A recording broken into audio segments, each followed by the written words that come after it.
Mettiamo le patate in una pentola dai bordi alti e copriamo con acqua fredda.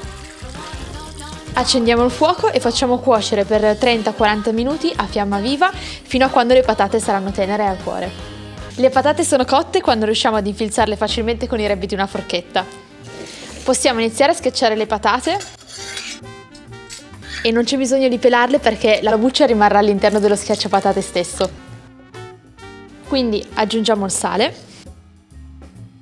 sbattiamo leggermente l'uovo e lo aggiungiamo sopra le patate. Ora non ci resta che aggiungere la farina. Iniziamo quindi ad impastare. Spolverizziamo il piano con un po' di semola. Poi prendiamo un pezzettino di impasto e lo andiamo a stendere in un filoncino. E ora possiamo formare le nostre chicchette di patate.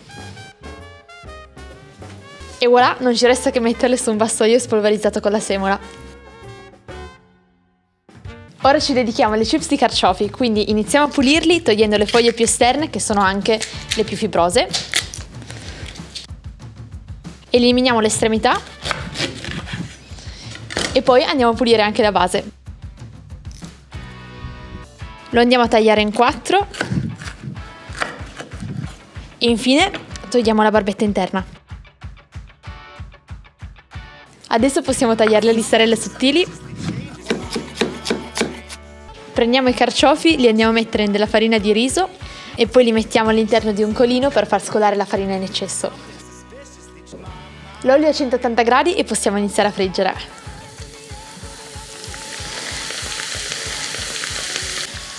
Li andiamo a scolare e subito li saliamo.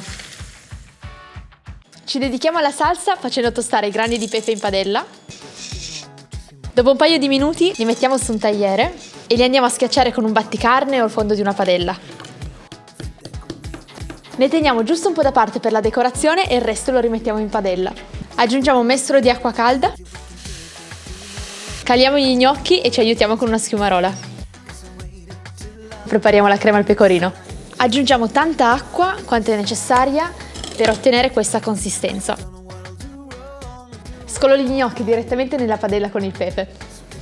Aggiungiamo ancora un mestolo di acqua di cottura, ci spostiamo fuori dal fuoco e andiamo ad aggiungere la nostra crema di pecorino. Non ci resta che mantecare facendo saltare e girare gli gnocchi.